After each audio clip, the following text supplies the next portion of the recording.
हजारों की भीड़ से अलग अगर अपनी पहचान बनानी हो, सैलरी, रुतबा सब कुछ अच्छा चाहिए, लेकिन झंझटों से अपनी जिंदगी बचानी हो तो आपके लिए सबसे बेहतरीन मौका है यूपीपीएससी आरओ एआरओ एग्जाम में सफलता पाने के लिए। अगर आपने इस एग्जाम में सफलता पा ली तो निश्चित रूप से आपकी जिंदगी एकदम स्वर्णिम अध्यायों से जुड़ जाएगी। इस परीक्षा के लिए आपको क्या करना है, कैसे इसकी तैयारी करनी है। अगर आप थोड़ा बहुत पढ़ चुके हैं तो एग्जाम को आप 60 दिन में कैसे क्रैक कर सकते हैं, स्टडी प्लान क्या होगा आपका, प्रिपरेशन टिप्स क्या क्या हैं आपके लिए, और आपकी स्ट्रेटजी क्या है, आपकी योजनाएं क्या हैं, उन सब के बारे में आज के इस वीडियो में मैं आपको बताने वाला हूं। तो कृपया वीडियो को अंत तक देखिएगा और एक एक बात को समझिएगा ताकि आप एक अच्छे योजनाबद्ध तरीके से सफलता हासिल कर सकें। देखिए, आपने सपना देखा, बहुत अच्छी बात है। आपने कोई टारगेट निश्चित किया, बहुत अच्छी बात। लेकिन अगर आपके पास उसको हासिल करने का, उसको क्रैक करने का कोई प्लान तैयार नहीं है, कोई योजना नहीं है आपके पास, तो सिर्फ वो इच्छा मात्र रह जाएगा, क्योंकि कोई भी टारगेट बिना योजना के अचीव करना लगभग असंभव है। तो एक योजना आपके लिए मैं लेकर आया हूं, उसको देखिए, समझिए, आपको अच्छी लगे तो उसे अपनाइए या थोड़े बहुत अपने अनुसार सुधार करके उसे अपनाइएगा। तो ये वीडियो जरूर देखिएगा अंत तक और कृपया वीडियो को लाइक कर लीजिएगा। चैनल पर नया है तो चैनल को सब्सक्राइब कर लीजिएगा।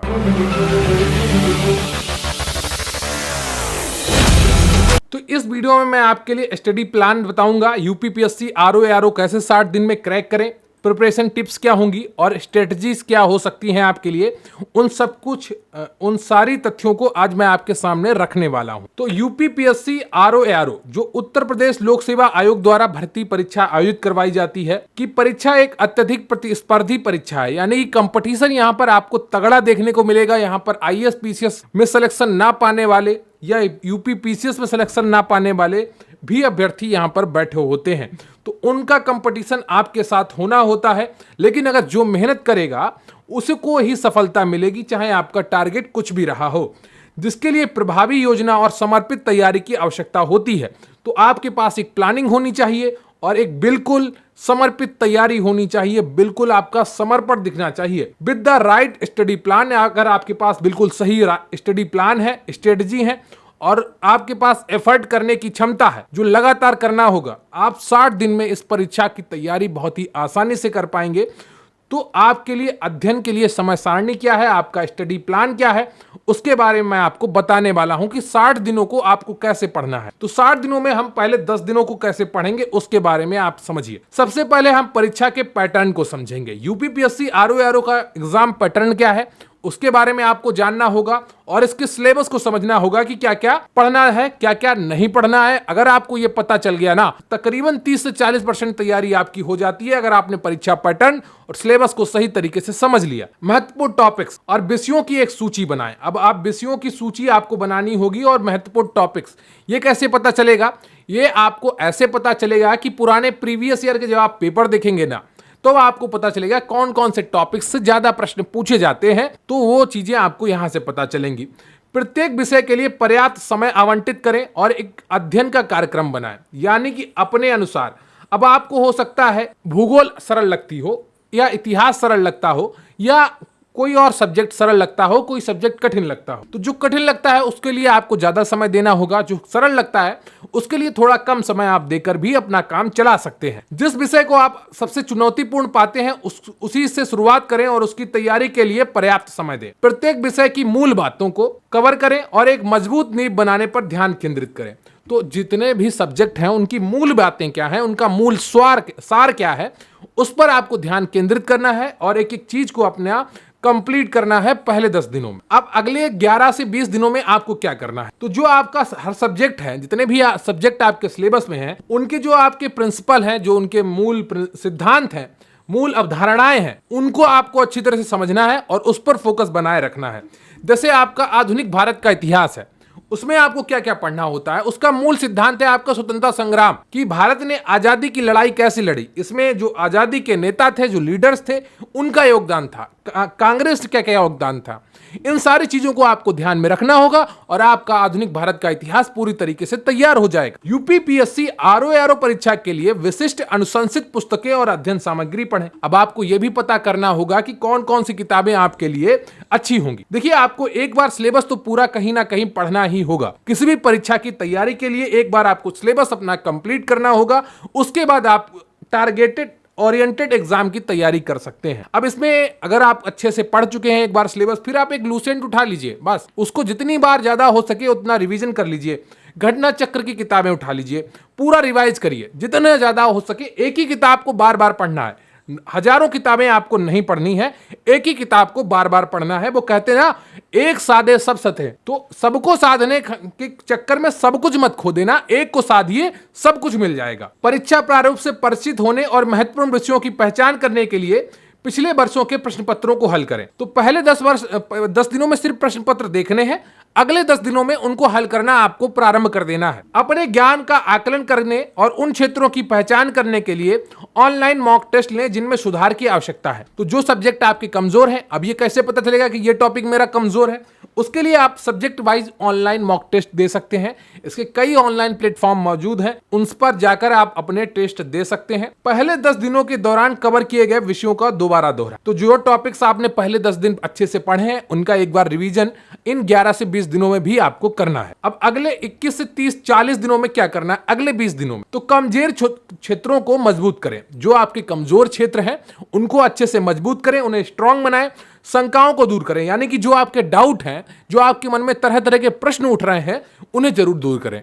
उन्हें कैसे दूर कर पाएंगे? या तो टीचर से सलाह लीजिए, या फिर अपने साथ के जो ग्रुप है आपका स्टडी का, जो आपके साथ तैयारी कर रहा है, स्टडी करने वाले बच्चों से ही आपको जुड़कर रहना होगा। वो काम आपको नहीं करने हैं जो आम लोग करते हैं, आपको वो काम करना है जो आम लोग नहीं करते हैं, क्योंकि आम जिंदगी आपकी नहीं होने वाली है ये नौकरी पाकर। तो ये चीजें आपको ध्यान रखनी होगी। गति और सटीकता में सुधार के लिए समय सीमा के भीतर प्रश्नों को हल करने का अभ्यास करें। तो स्पीड और एक्यूरेसी बनाने के लिए ऑनलाइन मॉक टेस्ट सबसे अच्छा तरीका है, उससे आपकी स्पीड और एक्यूरेसी दोनों बनेंगी। परीक्षा से पहले फास्ट रिवीजन करने के लिए संक्षिप्त नोट्स जरूर बनाएं, ये बहुत ही फायदेमंद होते हैं। अगर आप व्हाइट पेपर लेकर उनमें अपने संक्षिप्त नोट्स बनाते रहते हैं, तो एग्जाम से पहले आप बहुत ही जल्दी अपने पूरे सिलेबस का रिवीजन कर पाते हैं। अतिरिक्त मार्गदर्शन और सहायता के लिए ऑनलाइन अध्ययन समूहों या कोचिंग संस्थानों से जुड़ें। आजकल एक लाइब्रेरी का फैशन चल रहा है, इस पर जाना कोई बुरी बात नहीं है, लेकिन वहां पर गलत चीजें करना, गलत संगत बनाना, वो ज्यादा बुरी बात। टाइम बहुत कम है आपके पास तैयारी करने के लिए, उस टाइम को यूटिलाइज करना बहुत ही ज्यादा जरूरी है। लाइब्रेरी जाकर अगर आपने अच्छा ग्रुप बना लिया पढ़ने वालों के लिए, वो आपके लिए संजीवनी बूटी की तरह हो जाएगा। लेकिन वहीं पर आपने गलत लोगों के साथ अपना ग्रुप बना लिया, जो आप काबिलियत थी वो भी आपकी तहस नहस हो जाएगी। तो अच्छे लोगों का चुनाव करें अपने ऑनलाइन अध्ययन समूह या कोचिंग में, कहीं पर भी। स्वस्थ और केंद्रित दिमाग बनाए रखने के लिए ब्रेक लें और शारीरिक गतिविधियों में शामिल हो। एक्सरसाइज जरूर करें, अच्छा खाना खाएं और अपने आप को एक मेंटली प्रिपेयर्ड रखें कि आपको इसकी तैयारी करनी है, पूरी प्लानिंग के साथ करनी है और आपको सफलता हर हाल में पानी है। 21 से 40 दिनों में आपको यह सब करना है। अब अगले 41 से 50 दिनों में आप क्या करना है? रिवीजन के लिए ज्यादा से ज्यादा समय दें। क्या रिवीजन के लिए अब आपको सिर्फ रिवीजन करना है, कुछ भी नया नहीं पढ़ना है। नए में आप सिर्फ करंट अफेयर्स पढ़ सकते हैं। जितना ज्यादा हो सके उतना रिवीजन करिए, पूरे पाठ्यक्रम की समीक्षा करें और महत्वपूर्ण विषयों और सूत्रों का अध्ययन करें। जो आपके महत्वपूर्ण टॉपिक्स हैं, जहां जहां से अधिक प्रश्न पूछे जाते हैं, उनका अच्छे से रिवीजन करें। रिवीजन चरण के दौरान समय प्रबंधन पर ध्यान, यानी कि टाइम मैनेजमेंट भी आपको देखना होगा। अपनी तैयारी का स्तर भी आकलन करिए कि किस तरीके से आपने अभी तक की तैयारी की है। फुल लेंथ मॉक टेस्ट करिए और उसको अपना हल करके उसका स्वयं आकलन भी करिए। उन क्षेत्रों की पहचान करें और उन पर काम करें जिन्हें अभी भी सुधार की आवश्यकता है। यानी कि जो आपके कमजोर क्षेत्र हैं, जो आपके कमजोर टॉपिक हैं, उनको और स्ट्रांग बनाने के लिए लग जाइए। अब 51 से 60 दिनों में आपको क्या करना है? ये अंतिम जो 10 दिन है किसी भी परीक्षा की तैयारी के लिए बहुत ही महत्वपूर्ण समय होता है, क्योंकि इन 10 दिनों में जो आप पढ़ते हैं वो ज्यादातर एग्जाम के टाइम तक आपके दिमाग पर बना रहता है।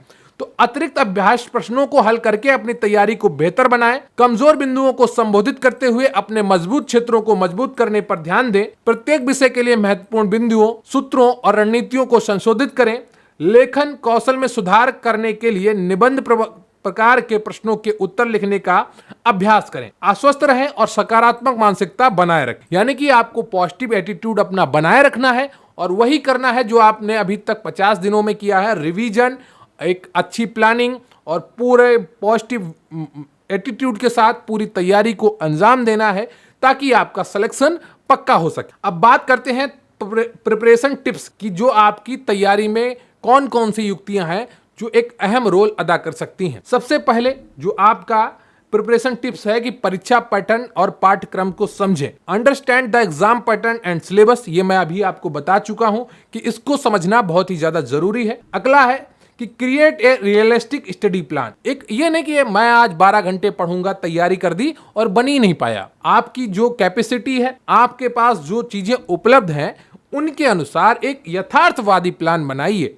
जो संभव हो सके आपके द्वारा। 6 घंटे पढ़िए, लेकिन 6 घंटे पढ़िए। ये नहीं कि 8 घंटे का प्लान बनाया और 5 घंटे भी पढ़ाई नहीं। जितना प्लान बनाए, जितनी टारगेट ओरिएंटेड पढ़ाई करने का टारगेट बनाए, उसको अचीव करें daily. Focus on important topics. किसी भी परीक्षा में सफलता के लिए फोकस बहुत ही इंपॉर्टेंट रोल अदा करता है। आपको फोकस्ड रहना होगा अपनी सफलता के लिए। Solve previous year question papers, ये भी मैंने अभी आपको बताया है। तो प्रीवियस ईयर के क्वेश्चन पेपर जितने ज्यादा हो सके उतना सॉल्व करें। लेकिन आरओ की जब परीक्षा की आप तैयारी कर रहे हो तो सिर्फ आरओ की प्रीवियस ईयर के क्वेश्चन पेपर सॉल्व ना करें, यूपीपीसीएस के प्रीवियस ईयर क्वेश्चन पेपर्स भी आपको सॉल्व करने हैं। टेक ऑनलाइन मॉक टेस्ट, जितना ज्यादा हो सके ऑनलाइन मॉक टेस्ट में बैठिए और अपना आकलन करिए, ताकि ऑनलाइन मॉक टेस्ट का एक फायदा ये होता है कि आपको अपना समय बहुत बच जाता है। कॉपी रीचेक करने के लिए आपको इधर उधर ज्यादा परेशान होने की आवश्यकता नहीं होती है। तुरंत आपको रिजल्ट मिल जाता है और आपको पता चल जाता है कि आपने कितना सही किया, कितना गलत किया। रिवीजन एंड टाइम मैनेजमेंट, तो रिवीजन करना भी बहुत ज्यादा जरूरी है और उसके लिए टाइम मैनेजमेंट बनाए रखना आपके लिए बहुत ही ज्यादा जरूरी है। तो इन चीजों को भी आपको ध्यान में रखना होगा। Stay updated with current affairs. आजकल के समय में 15 से 20% तक करंट अफेयर्स परीक्षाओं में पूछ लिया जाता है, तो इससे अपडेट रहना बहुत ही ज्यादा आवश्यक है। लेकिन आपको डेली करंट अफेयर्स नहीं पढ़ना है। यह ध्यान रखिए कि डेली घंटे घंटे भर की आपको क्लास अटेंड करनी, ऐसा नहीं करना है। आपको मंथली करंट अफेयर्स तैयार करना है। देखिए कौन से टीचर अच्छे हैं जो आपको अच्छा करंट अफेयर्स कराते हैं। डेली करंट अफेयर्स उन्हीं टीचर से पढ़िए जो आपको पुराना करंट अफेयर रिवीजन भी कराते हैं। ये नहीं कि आपको डेली आधे घंटे का 1 घंटे का करंट अफेयर्स दे रहे हैं। कहीं भी 1 घंटे का डेली करंट अफेयर्स नहीं बनता है। जो एग्जाम में पूछा जा सकता है उस पर फोकस्ड रहिए। मेंटेन ए हेल्थी लाइफस्टाइल, तो स्वस्थ जीवन शैली बनाए रखें। तो क्या करना है आपको? अपनी जीवन शैली को स्वस्थ बनाए रखना है। अच्छा खाना है, एक्सरसाइज करनी है, टहलना है, वॉक करना है, अपने आप को भी टाइम देना है। इससे क्या होगा, आप ज्यादा फोकस बना पाएंगे अपनी पढ़ाई पर। अगर आप बीमार हो गए, आपका शरीर कमजोर हो गया, तो फिर आपका फोकस भी ऑटोमेटिक कमजोर हो जाएगा। स्टे पॉजिटिव एंड कॉन्फिडेंट, सकारात्मक बने रहिए और आत्मविश्वास अपना ऊंचा बनाए रखिए कि सफलता आपको हर हाल में मिलेगी। अगर आप मेहनत कर रहे हैं पूरी योजना के साथ, तो ये सारी चीजें अगर आप ध्यान में रखेंगे तो 60 दिन में यूपी पीएससी आरओ का एग्जाम को आसानी से क्रैक कर पाएंगे। लेकिन एक चीज ध्यान रखिए, 60 दिन में वही लोग इस एग्जाम को क्रैक कर पाएंगे जिन्होंने 1 बार या 2 बार अपने सिलेबस को 1 बार पढ़ चुके हैं, देख चुके हैं। तो उनके लिए 60 दिनों में ये पूरी प्रिपरेशन करना बहुत ही ज्यादा आसान है। लेकिन जिन्होंने 1 बार भी सिलेबस को पढ़ा नहीं है, देखा नहीं है, उनके लिए थोड़ा मुश्किल होगा। अगर करना चाहें वो भी कर सकते हैं, इंसान के लिए कुछ भी असंभव नहीं है। लेकिन आपको तैयारी करने के लिए एक पॉजिटिव एटीट्यूड बनाए रखना होगा। याद रखें, यूपीपीएससी आरओ परीक्षा को पास करने के लिए लगातार प्रयास, अनुशासन और समर्पण की आवश्यकता होती है। परीक्षा में सफलता प्राप्त करने के लिए अध्ययन योजना का पालन करें, प्रभावी रणनीतियों को लागू करें और अपने लक्ष्य पर केंद्रित रहें। यानी कि जो आपने टारगेट बनाया है उसे सदैव अपने दिमाग पर रखें और उसी से जुड़ी हुई चीजें अपनी दिनचर्या में शामिल करें। तो आज के इस वीडियो में मैंने आपको बताया कि किस तरीके से यूपीपीएससी आरओ एग्जाम की तैयारी आप 60 दिन में कर सकते हैं और उसे क्रैक कर सकते हैं। पूरा स्टडी प्लान आपको बताया गया है, प्रिपरेशन की टिप्स आपको दी गई हैं और आपको स्ट्रेटजीज भी बताई गई हैं। उम्मीद करता हूं ये वीडियो आपको पसंद आया होगा। अगर आपके मन में कोई प्रश्न हो, कोई सवाल हो, कोई डाउट हो तो कमेंट बॉक्स में जरूर बताइएगा। अगर ये वीडियो भी आपको पसंद आया हो तो कमेंट बॉक्स में जरूर बताइएगा और प्लीज वीडियो को लाइक कर लीजिएगा। चैनल पर नया है चैनल को सब्सक्राइब कर लीजिएगा। डिस्क्रिप्शन बॉक्स में आपको हमारी वेबसाइट का लिंक मिल जाएगा, टेलीग्राम चैनल का लिंक मिल जाएगा, तो वहां पर भी आप हमसे जुड़ सकते हैं। बहुत बहुत धन्यवाद आपका, थैंक यू वेरी मच। और आपको सदैव मेरी तरफ से शुभकामनाएं हैं कि इस परीक्षा में आप जरूर सफल हो अगर आप मन से तैयारी करते हैं। Thank you very much. जय हिंद, जय भारत।